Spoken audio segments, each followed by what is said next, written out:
So,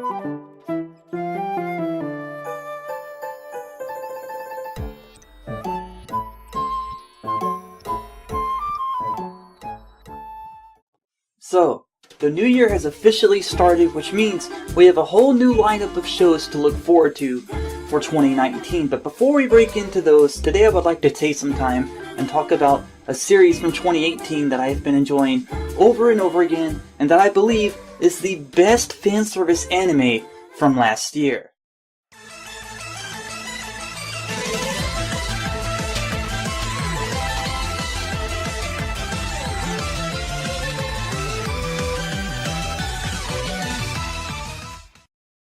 Now, when you first head into the story, you're going to get the feeling of, I've seen this setting before, because the first episode starts off very similar to that of the first episode of Overlord. However, that feeling will only last briefly, because while the setting is somewhat similar, the characters and the story itself are not. Our main protagonist is a shut-in gamer who reigned over the game Cross Rivera as the Demon Lord Diablo, and took extreme delight in destroying any couple that dared to challenge his power. Who suddenly finds himself one night being summoned into a fantasy world as his Demon Lord avatar by two female adventurers, Rin and Shara.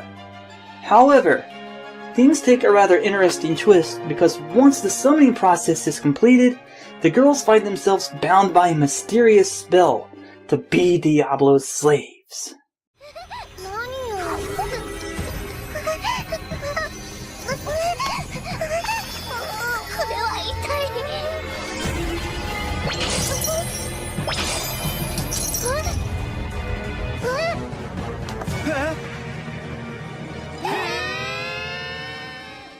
Taken completely by surprise by this himself, Diablo decides to team up with both of the girls to try to find a way to undo the spell.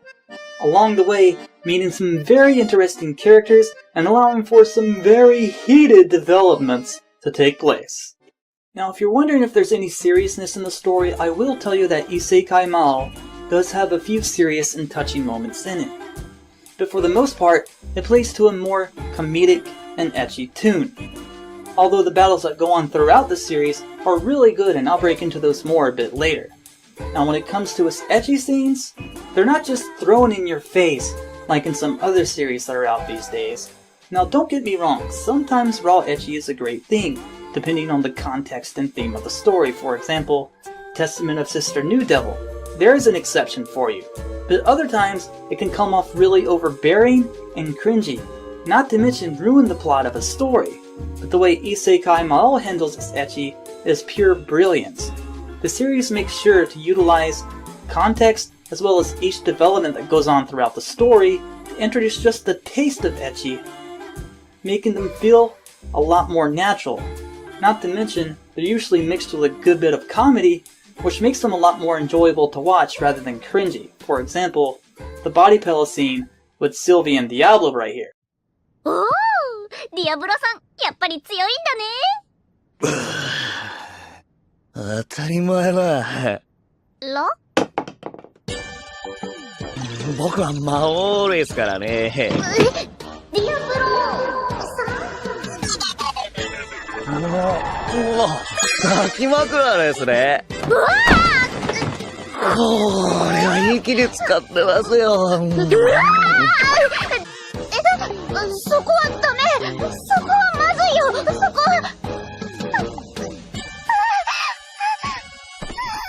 Now, when it comes to our characters in the series, our main protagonist, Diablo, or by his real name, Takuma Sakamoto, has a personality that I believe a lot will find very enjoyable and be able to relate to. Sure, he does have some of your standard traits of your typical isekai protagonist, but he also has a very humanistic side to him as well that is shown throughout the series that goes over his fears and insecurities of feeling abandonment and losing those that are very important to him.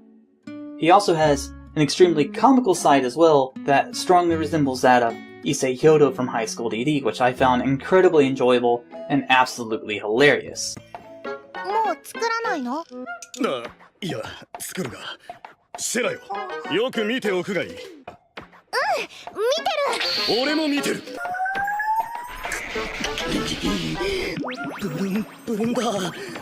先端がもう少しで先端が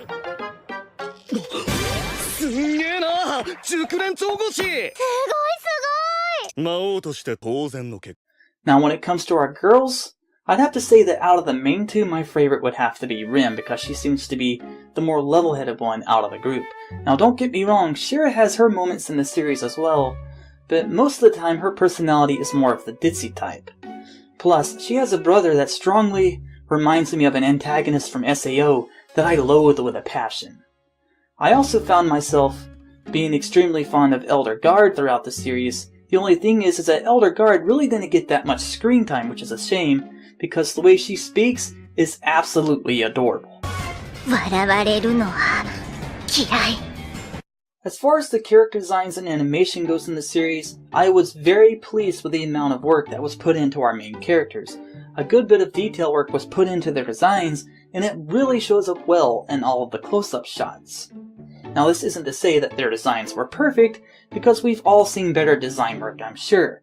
But the quality of the design stays pretty consistent throughout the series, and that is really, really important. My only complaint would be, though, the backgrounds, because while in some shots the surroundings looked great, and others it looked a little too bleak and lackluster. Now, animation-wise, I didn't notice any flaws in it at all. All the action scenes looked great and flowed beautifully. Now, when it comes to the opening, I know some people have been complaining, saying that it wasn't that great because, oh my god, there's cutouts in it. But guys, seriously, those cutouts only last for a few seconds in the opening. They don't even last for half the opening, so it's really not that big of a deal. In my honest opinion, How Not to Summon a Demon Lord is a very entertaining watch. If you're looking for a series that has action, good comedy, and fantastic fan service without the cringe, so give it a shot. And this is going to conclude it for my review of How Not to Summon a Demon Lord, guys. I hope you all have enjoyed it. If you did, please leave me a like and let me know your thoughts on How Not to Summon a Demon Lord down in the comments below. I'm very interested to know about them. My next review is going to be on Goblin Slayer, so definitely look forward to it. And until next time, I'm Otaku Deity. Catch you in the next one.